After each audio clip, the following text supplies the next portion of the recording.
Pennington, Maureen Ogden, Bob Franks. 23rd, William E. Schluter, Dick Kamen. 24th, Robert E. Littell, Garabed Chuck Haitayan. 25th, Rodney Freelingheisen, Arthur R. Albon. 26th, Robert J. Martin, Ralph A. Loveys.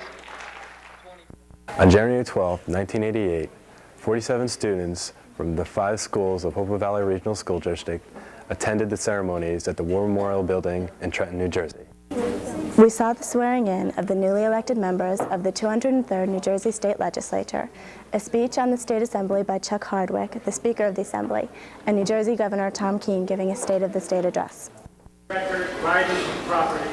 Entrusted to me for safekeeping by virtue of my office. Entrusted to me for safekeeping by virtue of my office.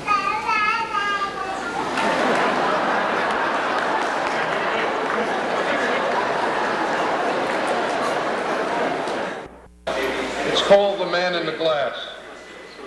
When you get what you want in your struggle for self, and the world makes you king for a day, just go to a mirror and look at yourself and see what that man has to say. For it isn't your father or mother or wife whose judgment upon you must pass. The fellow whose verdict counts most in your life is the one staring back from the glass.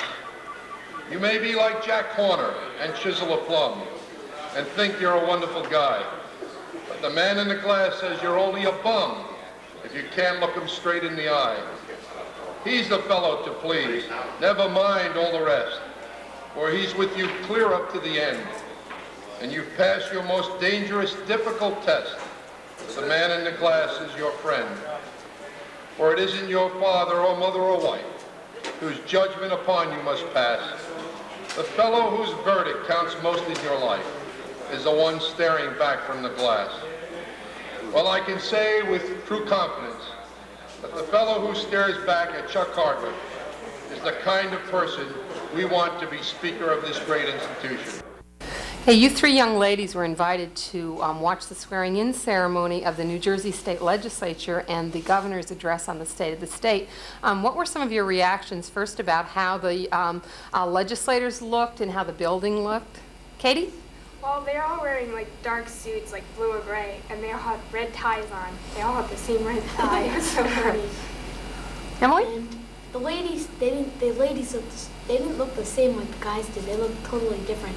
Like they didn't have one thing they wore. They just wore, I guess, what they wanted. They all had them like bright colors. Yeah. Mm-hmm.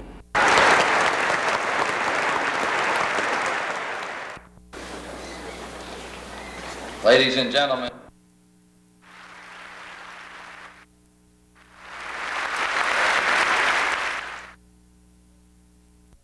that I take pride in reporting that New Jersey is a better place today than it was a year ago, that the state of the state is very, very good.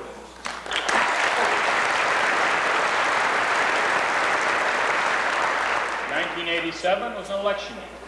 An awful lot of those pundits predicted that it would be unproductive.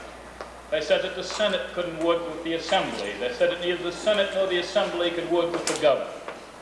Well, we proved them wrong. We rose above partisan politics to accomplish more for the people of New Jersey than any legislature in recent memory. Okay, So- good. Kip? I was just going to say that Governor Kean is a very dynamic speaker when he makes his speeches, and he had a lot of good points when he was talking, but he really got the entire audience enthused about his future plans for the upcoming year. I like the educational programs that he had proposed, and that I hope some of them will go enact this coming year. Okay, which of his proposals were you most impressed by? I think the beaches. He said, these are our beaches. They don't deserve to be treated the way they've been treated.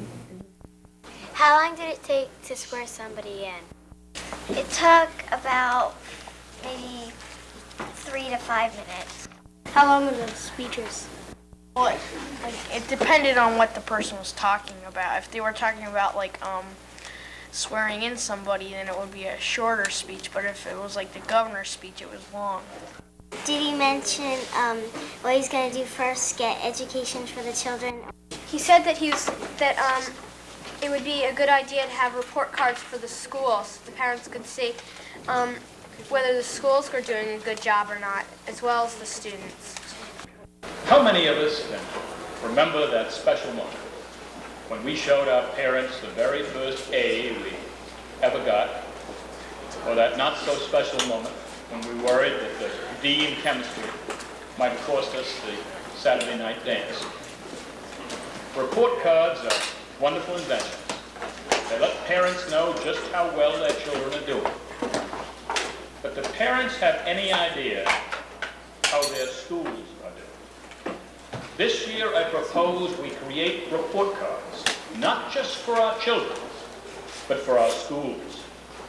It seems to me that parents and taxpayers should be able to read in plain English how their school shapes up, how many dropouts, and above all, how good is the academic performance.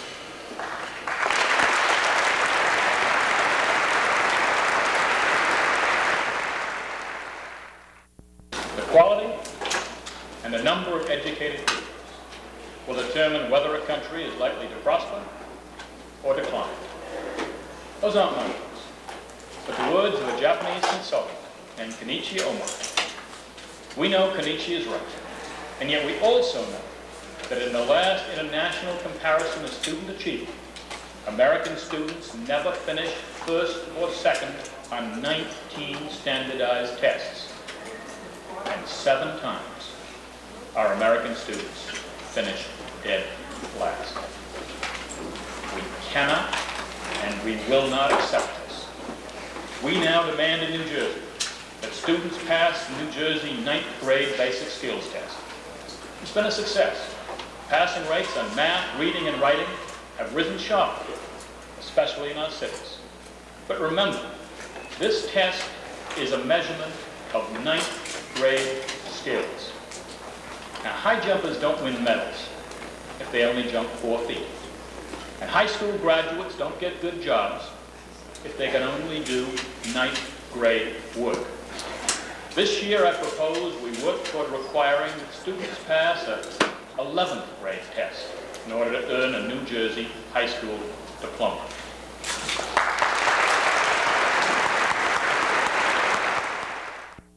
So he wanted people to be very well educated, and he wanted to show people that New Jersey wasn't just a state to just like dump out students to any college. He was saying how they are having like a 9th grade test, so you have to have like 9th grade skills.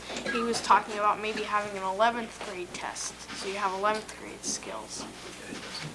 Well, he sort of wanted parents to know what the kids were doing and what the school was, if the school was really good, so he sent home report cards to the parents.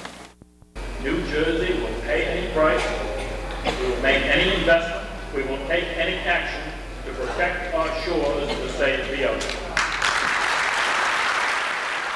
Did the governor say anything about saving the environment? He was talking about how they were trying to save the ocean, because he was talking about how mad everybody was and how when the junk washed up on the shore last year, and they were like talking, they'd like vow that that would never happen again.